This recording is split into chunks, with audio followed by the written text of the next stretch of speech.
Well, welcome back. In this episode of Time Machine, we'll continue our photographic journey back in time to the burgeoning seaside resort of Oceanside, California. Not only the first beach town to incorporate in Southern California, but currently the largest beach town in San Diego County.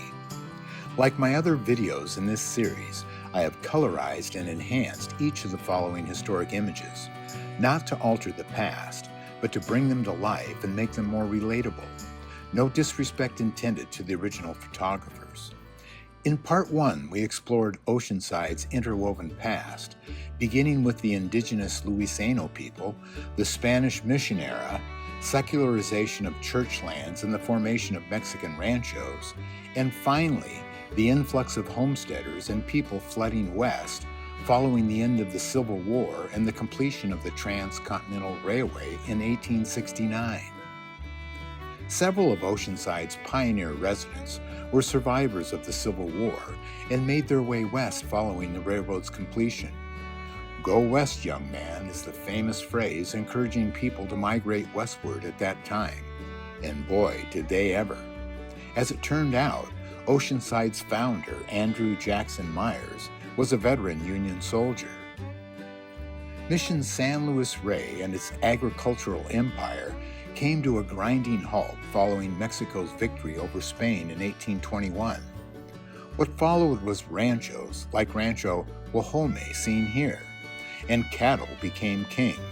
Cowhides were actually referred to as California banknotes for their use in trade at that time. Here's a well-dressed cowboy complete with jacket, vest, and tie.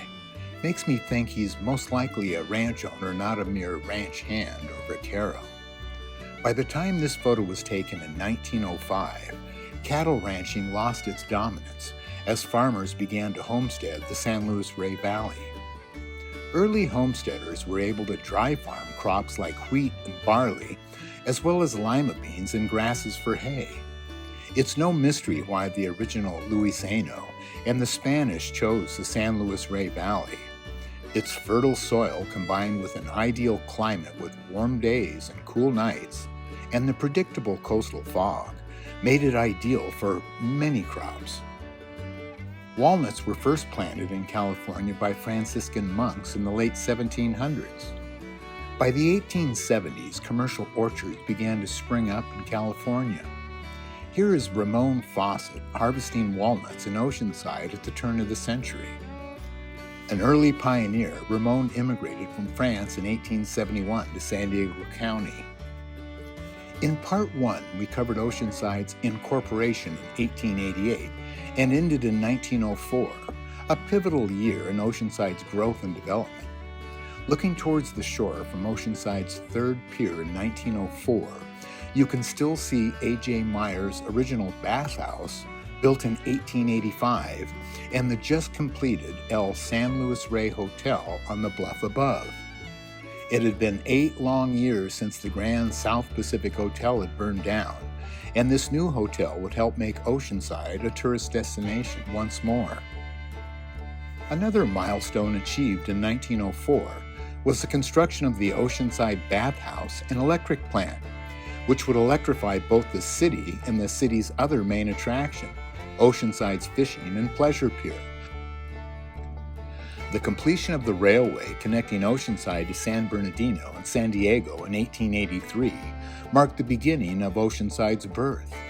With the extension in 1888 of the California Central Railway from San Juan Capistrano along the coast, this train station would become, and remain, a hub of activity for decades. I'm guessing this must be a 4th of July celebration. Here's another shot of the train station taken a year later in 1908, also on the 4th of July, I assume. Parades would very often begin at the station and travel up 2nd Street. Oceanside has celebrated the 4th with a parade going back to 1892, a cherished local tradition going back over 130 years.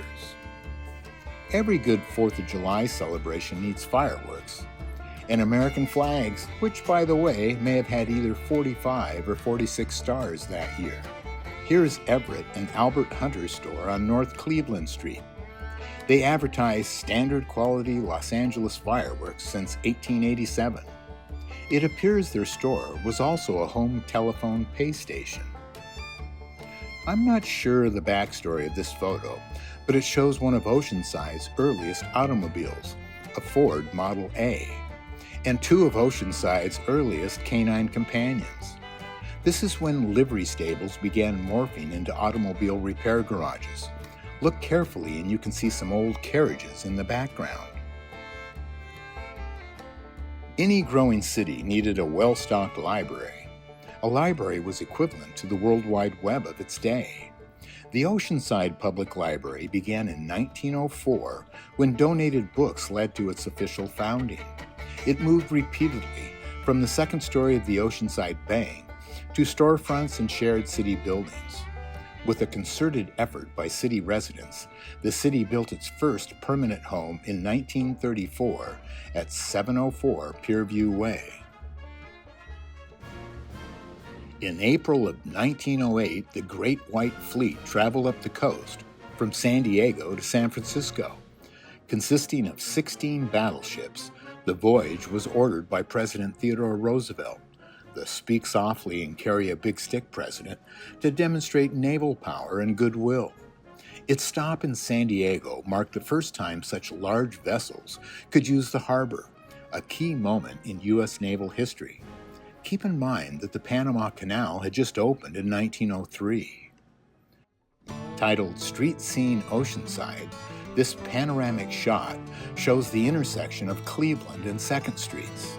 And up on the left-hand side of the street is the recognizable bank building cupola rising above the rooftops.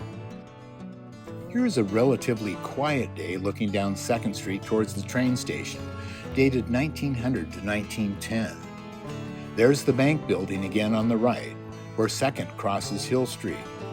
I know this is after 1904, when the Oceanside electric plant was completed, hence the power poles. Besides, the Model A was not available until 1904 as well. This shot must have been taken from the 3rd floor of the bank building looking towards the train station. Not much happening this day. It looks like another Model A Ford on the right, with a number of horse-drawn carriages as well. I'm going to go out on a limb and guess this was also a 4th of July parade. Same route, starting at the train station and traveling up 2nd Street. The building on the right-hand side photo demonstrates a classic example of Western false front architecture, making the building appear grander and more permanent. As Oceanside grew, the need for a permanent schoolhouse became critical. In 1889, the independent village of South Oceanside built its first schoolhouse. A census taken in 1891 reported that 43 children were living in the South Oceanside School District at that time. In 1906, Oceanside High School was established as the Oceanside Carlsbad Union High School. The high school was founded with 20 students in the upstairs classrooms of the grammar school seen here. Rooms were eventually added as the city's population continued to climb. Here is a shot of the school with faculty and staff. You can see in this shot that the school had been expanded, with classrooms added.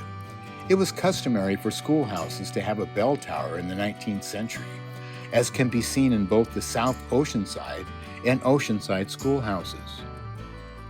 Here's a great photo from the elementary school taken on May 25, 1915.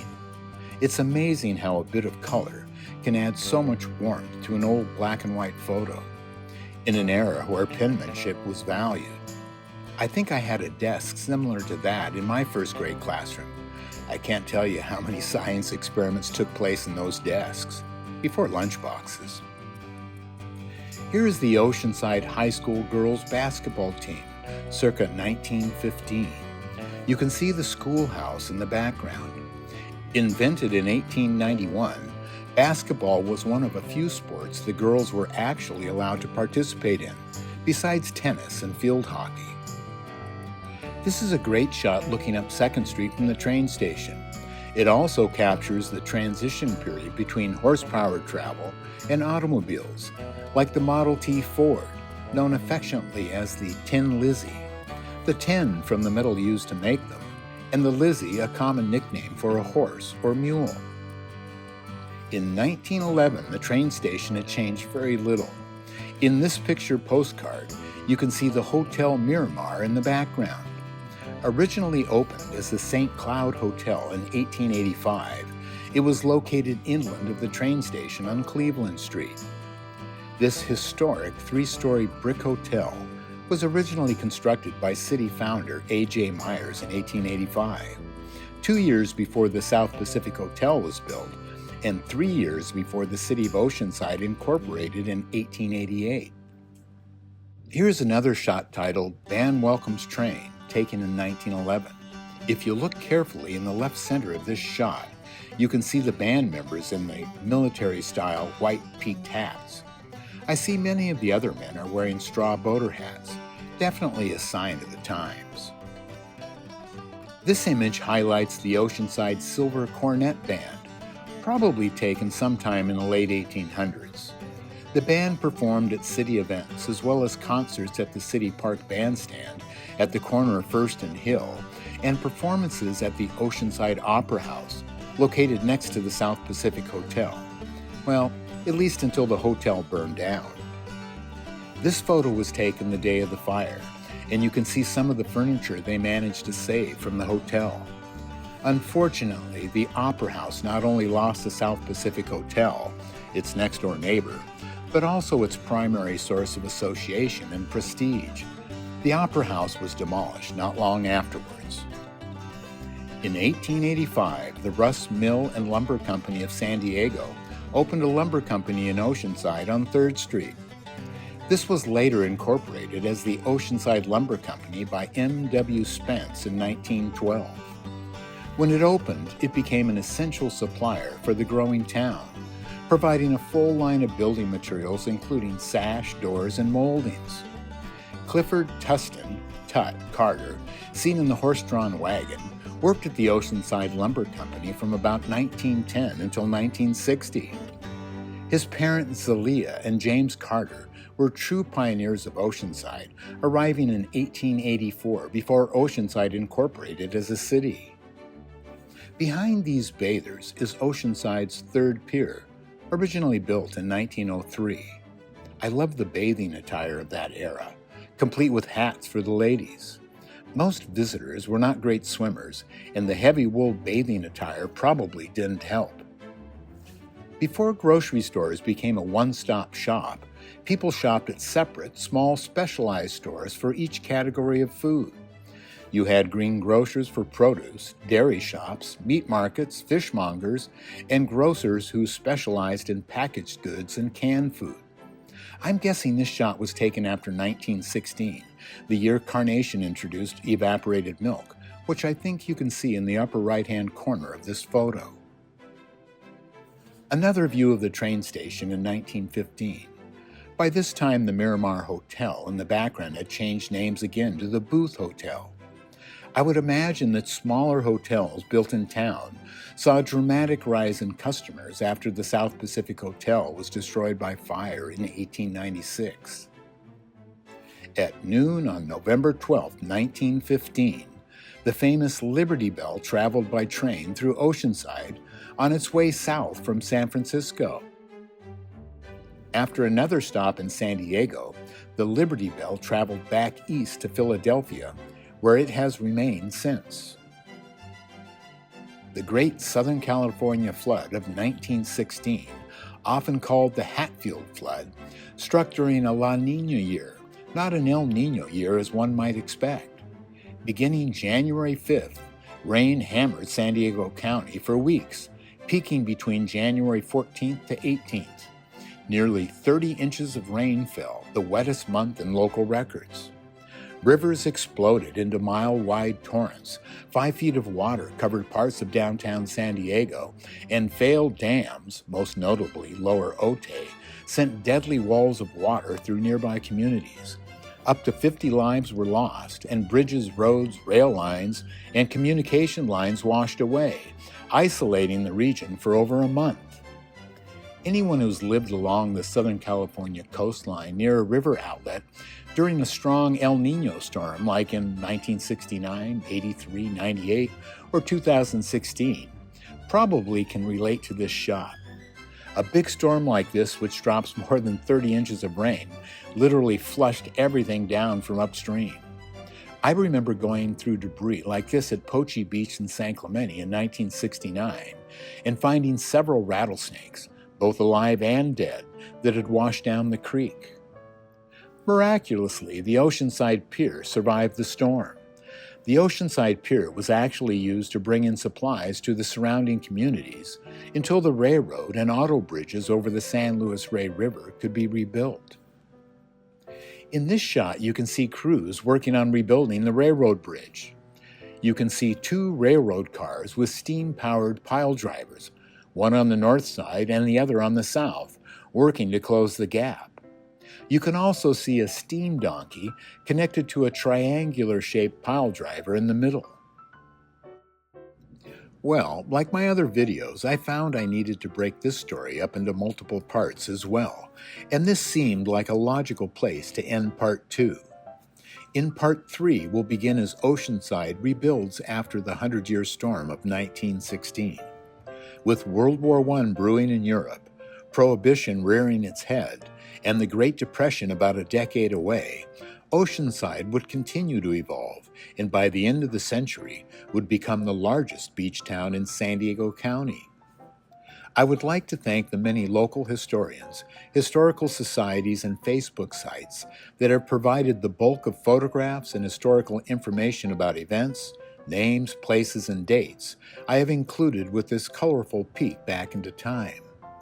Keep in mind that this, like my other videos, is simply an attempt to bring to life these historical photographs and weave them together, along with a wee bit of local lore. My hope is that I've sparked your curiosity and you'll dig a little deeper on your own. If you're interested in the unique history of Oceanside, California, and would like to know more, please consider becoming a member and donating to the Oceanside Historical Society. You can reach them at the link below. I would also like to mention Oceanside's California Surf Museum, located in downtown Oceanside on 312 Pierview Way.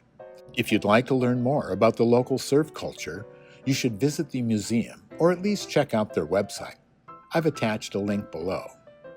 Well, again, thanks for watching. Aloha.